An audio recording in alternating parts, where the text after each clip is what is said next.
አንድ አምላክ በሚሆን በአብ በወልድ በመንፈስ ቅዱስ ስም ሚያዝያ 8 በዚች ቀን በኮራሳት ተራራ በገድል ተጠምዶ የሚኖር ቅዱስ ሜሊዮስ በሰማዕትነት አረፈ።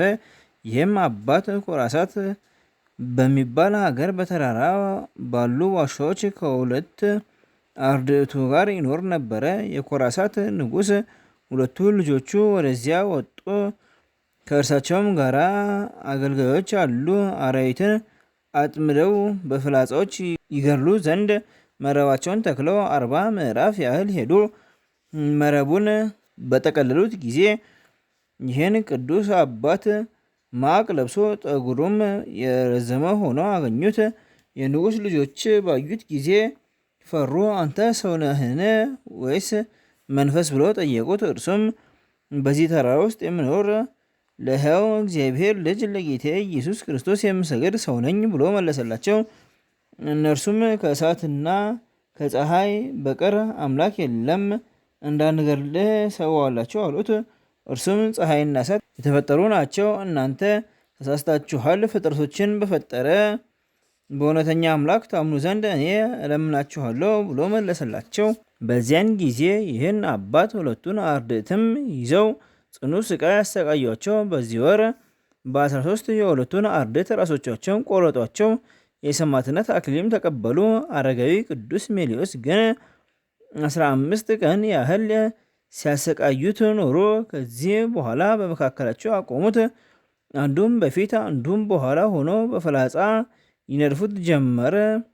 እርሱም በእናንተ ላይ ክፉ ያልሰራውን ለመግደል ሁለታችሁ ስለተስማማችሁ እንዲህ እንደ ስራችሁ በፍላጻ ነገ ትሞታላችሁ አላቸው። ሰምተውም አልፈሩም። ነፍሱን እስከሚያሳልፍ ምስክርም ሆኖ የሰማዕትነት አክሊል እስከሚቀበል ነደፉት እንጂ።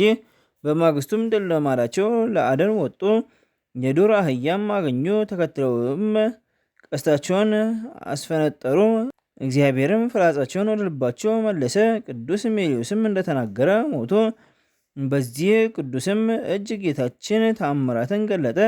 በአንዲት ዕለትም አልፎ ሲሄድ በመንገድ ላይ የሞተ ሰው አገኘ። የሀገር ሰዎች ግን አንዱን መነኮስ አንተ ነህ የገደልከው ብሎ ያዙት።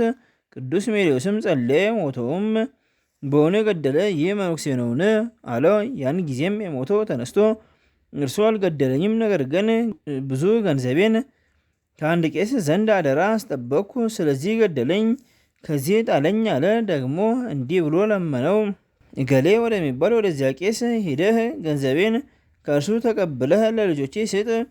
ቅዱስ ሜሊዮስም እስከ ትንሣኤ ቀን በሰላም አርፈ ተኛ፣ እኔ ገንዘብ አካፋይ ዳኛ አይደለሁም አለው። ያን ጊዜም ተኛ።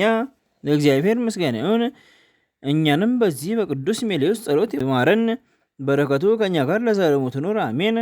በዚች ቀን መቅሱር ከሚባል ሀገር ቅዱስ ብስጣውሮስ በሰማዕትነት አረፈ። የዚህም ቅዱስ አባቱ ጻድቅ ሰው ነው።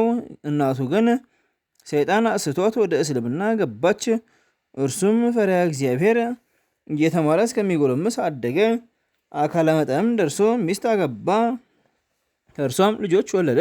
ብዙ ዘመናትም ባለፉ ጊዜ አንገተ ደንዳና በቀለኛ ሰው በእርሱ ላይ ተነስቶበት ወደ እስላሞች መኳንንት ሄዶ ሰው ወደ እኛ ሕግ ቢገባ ልጆቹም ሃይማኖቱን ይከተላሉ፣ ይህ ብስጣውሮስ ግን ከሕጋችን የተለየ ነው ብሎ ነገር ሰላበት። የእስላሞች ዳኛም በሰሙ ጊዜ መልእክተኞችን ልከው ወደ እርሳቸው ወደ ሸንጎ አቀረቡት።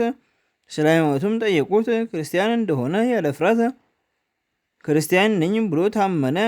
ዳኛው ግን ይሸነግለው ዘንድ በፍቅር ይናገረው ጀመረ። ከከበረች ከቀናች ሃይማኖቱ ይመልሰው ዘንድ ብዙ ስጦታዎችን እንደሚሰጠው ቃል ገባለት። ቅዱሱ ግን ከልቶ አልተመለሰም፣ ወደ ስጦታውም ከቶ አላሰነበረም።